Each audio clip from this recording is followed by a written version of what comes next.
Couple things. We want to talk about the issue of the city councils, 2 city councils in the Tri-Cities area that will be considering a proposal to support Arlene's Flowers. And in addition to that, later in the show, we're going to be talking to some folks in Pendleton at the National Weather Service, and they'll be able to share with us some information about records that are being broken already in our region that have to do with weather. So we've got a lot going on, and why don't we just get right to it. We have in our studio today with us is Bob Hoffman. He was so good to answer my phone call earlier today. Bob is a member of the Pasco City Council, and he followed Kennewick and John Trumbo, who made a proposal to the Kennewick City Council to support Arlene's Flowers. Of course, you remember that Arlene's Flowers, she decided that she would not provide the flowers for a gay wedding. So it went all through the court system. But why don't we start with Bob? Thank you so much for joining us today. I really appreciate this. And I first want to understand exactly what it is that you are proposing. I didn't understand it from the newspaper article today. I don't know what it is that you want. We are respectfully requesting that Attorney General Bob Ferguson discontinue legal proceedings against Arlene's Flowers. That's the bottom line of a resolution being proposed. Discontinue? What do you mean? Getting the, not to expect to get payment from her? Is that what you're talking about? Resolution of the payment, or what do you mean?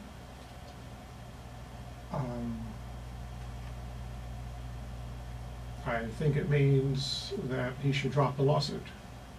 I don't know the particulars of where the payments and fines are at, but I think that with the events that have taken place in the last few weeks that have brought a point to this, that wherever he's at, it should be discontinued and brought to a conclusion, and no fine should be collected. Okay. Well, I'm more than happy to add any people who want to comment on this to join our conversation today. So tell me, why are you proposing this? What is your position on this, Bob? My position is to promote a viewpoint that says that every citizen should be free to live and work according to their faith without fear of being unjustly punished by government.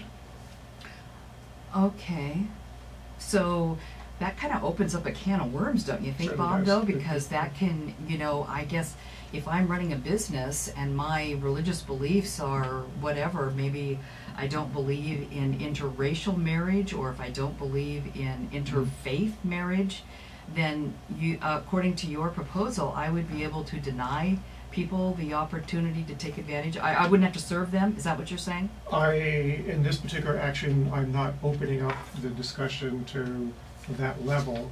What I would focus on here is what I would call compelled artistic expression that goes against somebody's conscience to participate in a particular event. Okay. So that's one of the arguments that her attorneys made, is that by being a florist or an artist or a baker, one of the analogies that one of the attorneys used was this would be the same if a musical artist were forced to compose a piece of music for a similar event like that. And they made that analogy that it has to do with your First Amendment, I believe it was First Amendment right of expression. Okay. See, and I think what happens here is you have a dichotomy. You do have the law in place, the letter of the law, but then a lot of people who are against it and in favor of Barrymore Stutzman are approaching it from a theological standpoint. And from the theological side of things, there are certain tenets, and I'm not going to go that way, but there are certain tenets and benchmarks that people of faith say, well, okay, but you're saying of a particular faith. Well, but here in the United States, we're made up of many, many different faiths. Well, if you have one that is basically, whether you're a Baptist, Presbyterian, Nazarene, Lutheran, they all center from the same biblical tenets. Now, there have been, different practices in different religions, but basically what it boils down to is the people on the faith side are saying, this is what the Bible says, and we're not going to, you know, the laws of God The versus Bible laws says a lot of man. things. Let's go ahead and take a caller, and I appreciate that. So, Bob, you obviously think this is an appropriate proposal and decision for a city council to be making. It is, as was noted in the meeting, it's unusual. We don't make many resolutions. Our concerns are typically infrastructure, traffic lights, sewers, annexations, and that kind of thing. So this is a bit odd, and the reason it's coming from the city council is we're the east side, we're the area where this originated from, and so I think we need to, in light of the recent Supreme Court decision, make a statement affirming the things we've said, that citizens should be free to live and work according to faith and not fear of being punished. Here's a regional statement in support of her, and this is a timely time to do it. All right. Let's have another caller. And one of the points that I thought was really interesting in reading some of these comments earlier today was a concern that all of this could turn into basically another Indiana situation, where the governor was really supporting sort of an anti-gay proposal, and the state basically just kind of got closed down all of a sudden from tourism and all kinds of things. Is that at all a concern for you, Bob? Who was the Pizza Hut there? The pizza shop?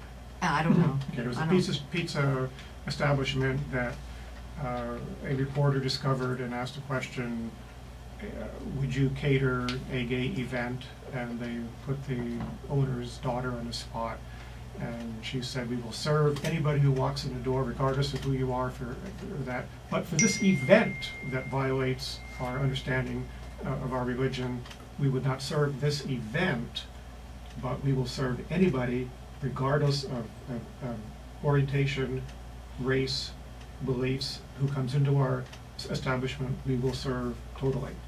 And so, yes, there's many different views here. Okay, my point is about the state of Indiana. Yes. That basically people started canceling conventions and those types of things there. Basically, the state took a hit because of its position from its governor. Are you concerned at all about creating notoriety?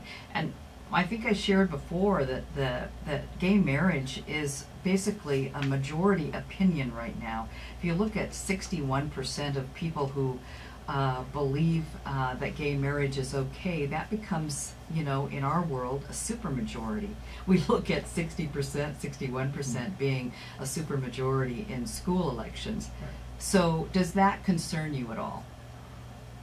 I would say in the area here in Eastern Washington, based on the last elections, that level of majority would probably agree. Also, as we've heard from some of the callers this morning, that people like Arlene's Flowers should be able to follow their conscience and decline. But do you think service that a particular Eastern event. Washington should be separate from Western Washington? Should we have different laws for different parts of the state? No, I think that up until now, Eastern Washington as a region has not weighed in on the issue, and this proposal would simply be weighing in and saying, here's our view of this issue to be considered in the formulation of public policy. Okay. We better take one more call and then we're going to have to go to break. Let's join this conversation.